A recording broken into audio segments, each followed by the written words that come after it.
Hello hi viewers, இந்த வீடியோவில் பார்த்தீங்கன்னா மார்க்கோ மூவியோட ரிவ்யூ தான் பார்க்க போகிறோம். அந்த படம் லாஸ்ட் ஃப்ரைடே தியேட்டரில் ரிலீஸ் ஆன ஒரு மலையாள படம். ஸோ இங்கிலீஷ் சப்டைட்டில்ஸோட எங்கள் தமிழ்நாட்டிலும் நிறைய தியேட்டர்ஸில் ரிலீஸ் பண்ணியிருக்காங்க. இது வந்து பார்த்தீங்கன்னா ஒரு ஆக்ஷன் ஸ்லாஷர் த்ரில்லர் ஜானரில் எடுக்கப்பட்ட ஒரு படம். ஸோ அந்த படத்தில் வந்து பார்த்தீங்கன்னா உன்னி முகுந்தன், சித்திக், ஜெகதீஷ் இவங்கெல்லாம் மெயின் லீட் பண்ணியிருக்காங்க. டைரக்டர் ஹனீஃப் ஹதீனி இந்த படத்தை டைரக்ட் பண்ணியிருக்காரு. ஸோ இந்த படத்தோட கதை என்னன்றது வந்து பார்த்தீங்கன்னா ஒரு ஃபேமிலி, ஒரு பெரிய பிஸ்னஸ் மேன்ஸ்லாம் இருக்கக்கூடிய ஒரு ஃபேமிலி. அவங்களுக்கு போட்டியாக இன்னொரு பிஸ்னஸ் குரூப்பும் இருக்காங்க. ஸோ இந்த பிஸ்னஸ் ஃபேமிலியோட ஹெட் வந்து பார்த்தீங்கன்னா சித்திக், டேரக்டர் சித்திக் அவர் அவர் தான் இதில் வந்து பண்ணியிருக்காரு ஒரு லீடா. ஸோ அவர் தான் இந்த ஃபேமிலிக்கு ஒரு ஹெட்டு. ஸோ இவங்க ஃபேமிலியில் இருக்க ஒரு பையனை வந்து அந்த எதிர் பிஸ்னஸ் கேங்கில் இருக்கவங்க கொண்டுடுறாங்க, ஆசிட்ல முக்கி கொண்டுடுறாங்க. ஸோ அவன் வந்து பிளைண்ட் அந்த பையன். ஆக்சுவலாக அவனோட பெஸ்ட் ஃப்ரெண்டு தான் ஆக்டர் உன்னி முகுந்தன், அவர் தான் ஹீரோ அந்த படத்தில். உன்னி முகுந்தன் வந்து பார்த்தீங்கன்னா ஒரு அடாப்டட் சன்னே சொல்லலாம். இவங்க ஃபேமிலிக்கு யார் அந்த பிளைண்ட் இருக்காரு அவரோட ஃபேமிலிக்கு அந்த பிளைண்டோட சொந்தக்காரங்க தான் இந்த சித்திக் இவங்க குரூப்லாம். அப்படி இருக்கும்போது பார்த்தீங்கன்னா அப்படி பார்த்தாலும் சொந்த பிரதர்னே சொல்லலாம். ஏன்னா ஒரு பிரதரை கொன்னவங்கள பழி வாங்குவார். அது என்ன மாதிரி விதத்துல யாருன்னு கண்டுபிடிச்சி எப்படி பழி வாங்குறாரு, என்ன ட்விஸ்ட் அண்ட் டர்ன்ஸ்லாம் அப்படின்றது அந்த படத்தோட மீதி கதை. அதை பழி வாங்குறவரு உன்னி முகுந்தன். ஒரு பழைய அவுட் அண்ட் டேட்டடான ஒரு கமர்ஷியல் கதை தான் இது. இந்த படத்தோட கதை வந்து சொல்லணும், ரொம்ப ஒரு ஒன்லைனர்ல சொல்லணும்னா இந்த மாதிரி ஒரு அவுட் அண்ட் டேட்டடான ஒரு கமர்ஷியல் கதை தான். பட் ஆனால் இந்த படத்தில் வந்து பார்த்தீங்கன்னா உன்னி முகுந்தன் ஒரு ஆக்டிங் பிரமாதமாக இருந்தது. ஒரு ஆக்ஷன் ஸ்டாராக பண்ணியிருக்காரு அந்த படத்தில். ரத்தம் தெறிக்க தெறிக்க ஸ்டண்ட்ஸ்லாம் வேற லெவலில் பண்ணியிருக்காரு. ஏன்னா படம் ஃபுல்லாமே ஸ்டண்ட்டு தான். ஸோ எல்லாமே ரொம்ப ராவன் ஆக்ஷன், ஒரு ரத்தம் பிளட்டு தெறிக்க தெறிக்க இருக்கும். ஒவ்வொரு சீன்ஸுமே செமையாக பண்ணியிருக்காரு. ஆக்ஷன் சீன்ஸ்லாம் ரொம்ப வந்து இதெல்லாம் வந்து ஹார்ட் பலவீனமானவங்க இந்த ஃபைட்டை பார்க்காதீங்க அப்படின்ற மாதிரி தான் இருக்கும். ரொம்ப ஸ்டண்ட் சீன்ஸ்லாம் பயங்கரமாக பண்ணியிருக்காரு. ஆக்டிங் ரொம்ப ஆக்ரோஷமாக செம்மையா பண்ணிருக்காரு. 6 பேக்ஸ்லாம் வச்சிருக்காரு. சூப்பரா இருந்தது அவரோட பெர்ஃபார்மன்ஸ். இதுல வந்து ஒரு நல்ல ஒரு கேரக்டர், ஒரு லைஃப்ல ஒன் ஆஃப் ஒரு பெஸ்ட் கேரக்டர்னே நான் சொல்லுவேன். ஏன்னா ரொம்ப ராவன் இன்டென்ஸா இருந்தது அவரோட கேரக்டர். ரொம்ப நல்லா நீட்டாவே பண்ணியிருந்தாரு. அதுமாதிரி சித்திக் அவர் வந்து பாத்தீங்கன்னா இதுல வந்து ஒரு முக்கியமான ஒரு லீட், செகண்ட் லீட் கேரக்டர் பண்ணிருக்காரு. ஒரு பெரிய பிசினஸ் மேன். நல்லா இருந்தது அவரோட கேரக்டர். ரொம்ப ஸ்ட்ராங்கா எழுதியிருந்தாங்க. நல்லா இருந்தது அவரோட கேரக்டர். நல்லா நீட்டாவே பண்ணியிருந்தாரு. அது மாதிரி ஜெகதீஷ் அவரும் ஒரு நெகட்டிவ் ரோல் பண்ணியிருக்காரு. நல்லா இருந்தது அவரோட கேரக்டருமே. கொஞ்சம் ஒரு வில்லன் ரோல் தான், ஒரு செகண்ட் வில்லன் ரோல் தான். நல்லா நீட்டா பண்ணியிருந்தாரு அவர். அதே மாதிரி கபீர் துஹான் சிங் அவரும் அதில் வந்து ஒரு வில்லன் ரோல் பண்ணியிருக்காரு.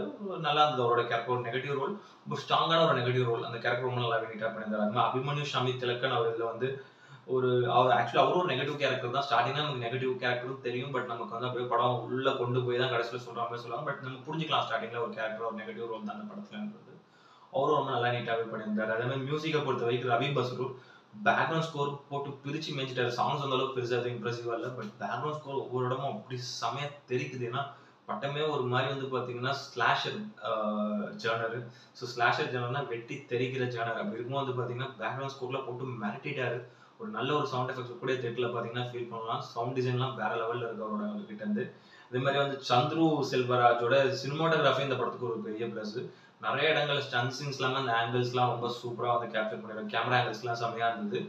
ஏன்னா இது வந்து ரொம்ப ஒரு மாதிரியான ரத்தம் தெறிக்க தெறிக்க ஒரு மாதிரி வயலன்ஸ் அதிகமாக இருக்கக்கூடிய படம்ன்றதுனால இந்த சினிமாட்டோகிராஃபி ரொம்ப இம்பார்ட்டன்ட். எஸ்பெஷலி ஸ்டன்ட் சீன்ஸ்க்குலாம் ரொம்ப பிரமாதமாக சினிமாட்டோகிராஃபி பண்ணியிருந்தாரு. அதே மாதிரி வந்து பார்த்தீங்கன்னா ஷமீர் முகமதோட எடிட்டிங்கும் அந்த படத்துக்கு ஒரு பெரிய ப்ளஸ். 2.5 மணி நேரத்துக்குள்ள ரொம்ப கிறிஸ்ப் அண்ட் நீட்டாக கட் பண்ணியிருந்தாரு. ஒரு சிம்பிள் ஸ்டோரியை ரொம்ப நல்லா நீட் அண்ட் கிறிஸ்ப் ஆடியன்ஸ்க்கு புரியுற மாதிரி வந்து சூப்பராக வந்து எடிட் பண்ணியிருந்தாரு. நல்லா இருந்த அவரோட எடிட்டிங் கட்ஸ் எல்லாமே செம்மையாக இருந்தது. ஸ்டன்ட் சீன்ல எஸ்பெஷலி இங்கேயும் கண்டினியூட்டி விட்டு போகாத அளவுக்கு வந்து கட்ஸ்லாம் சூப்பராக இருந்தது. அதே மாதிரி டைரக்டர் ஹனீஃப் ஹதீனி அவரோட டைரக்ஷன் வந்து பார்த்தீங்கன்னா ஒரு சிம்பிள் ஸ்டோரி தான் நான் ஆல்ரெடி சொன்ன மாதிரி. பட் ஸ்க்ரீன் பிளேலாம் மிரட்டிட்டாரு. ஸ்க்ரீன் பிளே அண்ட் மேக்கிங்கில் எஸ்பெஷலி ஸ்க்ரீன் பிளே வந்து பார்த்தீங்கன்னா நல்லா இன்ட்ரெஸ்டிங்காகவும் ஒரு சின்ன சின்ன ட்விஸ்ட் அண்ட் டர்ன்ஸோட இருந்தாலுமே கொஞ்சம் நல்லா அப்படியே ஒரு மாதிரி கொண்டு போனார் படத்தை. ஒரு பழைய டைப் ஆஃப் ஒரு ஸ்க்ரீன் பிளேல தான் கொண்டு போனார்.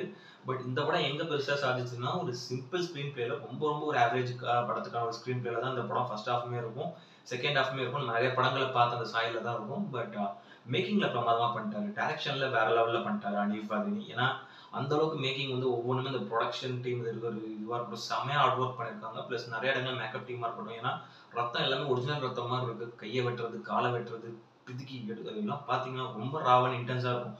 உன்னி முகுந்தனோட என்ட்ரியே வேற மாதிரி இருக்கும். ரொம்ப ராவன் இன்டென்ஸாக ரொம்ப பயங்கரமா எடுத்திருக்காங்க. பிளட் தெறிக்க தெறிக்க அதுதான் எனக்கு வந்து மேக்கிங்ல செமையா பண்ணியிருக்காரு. நிறைய இடங்கள்ல ஃபர்ஸ்ட் ஹாஃபும் சரி செகண்ட் ஹாஃபும் சரி செம. ஒரு மலையாள சினிமால இந்த மாதிரியான ஒரு படம் இவ்வளோ ரொம்ப ஒரு ரா இன்டென்ஸா ஒரு ஏ சர்டிஃபைட் படம் எடுப்பாங்களா அப்படின்றது நான் எதிர்பார்க்கல. ஆக்சுவலி ஏ சர்டிஃபைட்னால இது வந்து இவ்வளோ வயலன்ஸ்க்கு தான் ஏ சர்டிஃபைட் கொடுத்துருக்காங்க. நான் பார்த்த மலையாள படங்கள்ல இதுதான் ஹெவி வயலன்ஸ் படம் அப்படின்னு நான் சொல்லுவேன். செம வயலண்டிக்கா ரொம்ப மேக்கிங்ல பயங்கரமா இருந்தது. ஒரு நல்ல ஒரு பக்கா தியேட்டர் வாட்ச். கொஞ்சம் ஒரு மெச்சூர்ட் ஆடியன்ஸ், கொஞ்சம் இந்த மாதிரியான படங்கள் பார்க்கக்கூடிய ஆடியன்ஸ் தியேட்டர்ல போய் கண்டிப்பா பார்க்கலாம். ஒரு நல்ல ஒரு நீட்டான ஒரு பக்கா தியேட்டர் மெட்டீரியல் தான் இந்த படம். கண்டிப்பா தியேட்டர்ல பார்த்தீங்கன்னா பயங்கரமா ஃபீல் பண்ணுங்க. இது ஜான் வீக் இதெல்லாம் பார்த்தீங்கன்னா ரொம்ப அந்த ரத்தம் தெறிக்க தெறிக்க இருக்கும் ஒரு ஆக்ஷன் படம். அதை விட அது பயங்கரமான ஆக்ஷன் இருக்கும். ஒரு மலையாள சினிமாவின் ஜான் வீக்னு கூட சொல்லலாம். உன்னிமுக்குன்னு ரொம்ப பிரமாதமா பண்ணியிருக்காரு பெர்ஃபார்மன்ஸ். உண்மையிலே நான் வந்து ஒரு அன்எக்ஸ்பெக்டட் ஒரு ட்ரைலர் எதுவுமே பார்க்கல. சடனா அந்த படம் பார்க்கணும்னு தோணுச்சு. எல்லாரும் நல்லா இருக்குன்னாங்க அப்படின்னு பார்த்தா வேற லெவல்ல இருந்தது. செம்ம படம். ஆக்சுவலி இந்த இயர் எண்டு ஒரு நல்ல மலையாள படத்தோட வந்து இந்த இயர் எண்ட் முடிய போகுது. கண்டிப்பா ஒரு டீசென்ட்டான ஒரு வாட்ச். இந்த மாதிரியான நிறைய இந்த மாதிரி ஜானர் நிறைய இந்த மாதிரி த்ரில்லர் ஸ்லாஷர் ஜானர் பார்க்குற ஆடியன்ஸ் கண்டிப்பா தியேட்டர்ல போய் இந்த படத்தை ஒரு 1 வாட்டி பார்க்கலாம். நீட்டான ஒரு படம். அந்த படத்துக்கான ரேட்டிங் வந்து பார்த்தீங்கன்னா 10க்கு வந்து ஒரு 7 கொடுப்பேன். அந்த அளவுக்கு ஒரு வர்த்தான ஒரு நீட்டான ஒரு வாட்ச். இப்போதைக்கு தமிழ் டப்பிங்ல இந்த படம் வரல. மலையாள வெர்ஷன்ல தான் இருக்கு. இங்கிலீஷ் சப்டைட்டிலோட எந்த தியேட்டர்ல இருக்கோ போய் பாருங்க. இல்ல ஓடிடில வந்து இன்னொரு ஒரு 2 மந்த்ஸ்க்கு அப்புறம் வந்து தமிழ் டப்பிங்லயும் போகும் ரீஜனல் லாங்குவேஜ்ல. ஸோ இந்த வீடியோ பிடிச்சிருந்ததுன்னா லைக் பண்ணுங்க, கமெண்ட் பண்ணுங்க, ஷேர் பண்ணுங்க, இந்த சேனலை சப்ஸ்கிரைப் பண்ணுங்க. வீடியோட லிங்க் உங்க ஃப்ரெண்ட்ஸ் எல்லாருக்கும் ஷேர் பண்ணுங்க. இன்னொரு நல்ல வீடியோல மீட் பண்ணலாம். Okay friends, thank you, by.